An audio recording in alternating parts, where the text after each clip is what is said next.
और अमेरिकी राष्ट्रपति जो बाइडेन इस वक्त इजराइल में हैं। इजराइल पहुंचकर उन्होंने दोनों देशों की दोस्ती और सुरक्षा के नए आयाम तक पहुंचाने का दावा किया। बाइडेन के सामने इजराइल के प्रधानमंत्री ने दावा किया कि वो ईरान को एटमी ताकत नहीं बनने देंगे।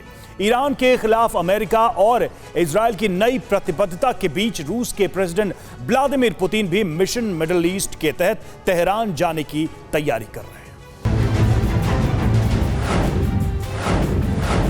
व्लादिमीर पुतिन, रूस के राष्ट्रपति रजब तैयब एर्दोआन, तुर्की के राष्ट्रपति इब्राहिम रईसी, ईरान के राष्ट्रपति। 3 मुल्क, 3 नेता और नया समीकरण।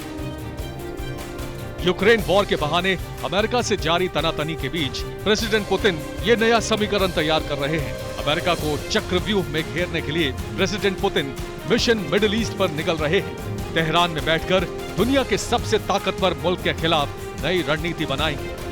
तुर्की और ईरान दोनों रूस के करीबी हैं। ईरान और रूस दोनों अमेरिका के जानी दुश्मन हैं और तुर्की की नीति पेंडुलम की तरह, जो नेटो का सदस्य रहते हुए भी रूस के साथ खड़ा रहता है। 19 जुलाई को ईरान यात्रा पर जा रहे प्रेसिडेंट पुतिन तेहरान में राष्ट्रपति इब्राहिम रईसी से मुलाकात करेंगे। उसी बैठक में तुर्की के राष्ट्रपति एर्दोआन भी मौजूद रहेंगे। तीनों की बैठक में सीरिया को लेकर चर्चा होगी। प्रेसिडेंट पुतिन के दफ्तर की ओर से कहा गया है कि तीनों देश सीरिया में शांति समझौता खोजने के लिए डिजाइन किए गए अस्ताना प्रोसेस का हिस्सा है।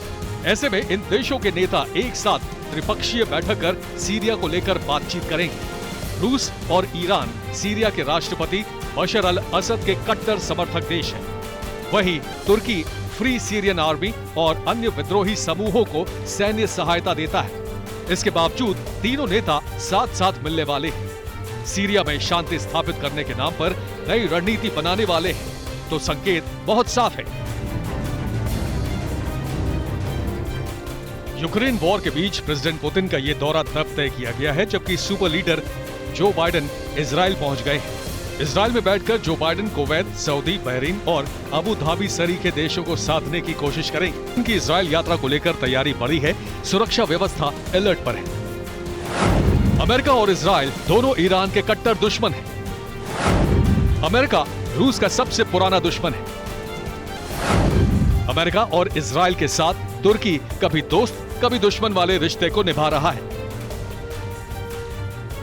ऐसे में प्रेसिडेंट पुतिन एर्दोआन को साथ लेकर ईरान में जब बड़ी बैठक करने वाले हैं तो संकेत बहुत साफ है। आपको बता दें कि यूक्रेन वॉर के बीच तुर्की लगातार रूस के करीब आ रहा है। तुर्की को अनाज की जरूरत है। वो यूक्रेन से गेहूं खरीदना चाहता है, लेकिन रूस की घेराबंदी के कारण यूक्रेन चाहकर भी निर्यात नहीं कर पा रहा। ऐसे में तुर्की की कोशिश काला सागर से अनाज के निर्यात में आने वाली बाधा को हटाना है। इसी के बहाने प्रेसिडेंट पुतिन अमेरिका के खिलाफ बड़ी रणनीति को अंजाम देने में जुटे हैं।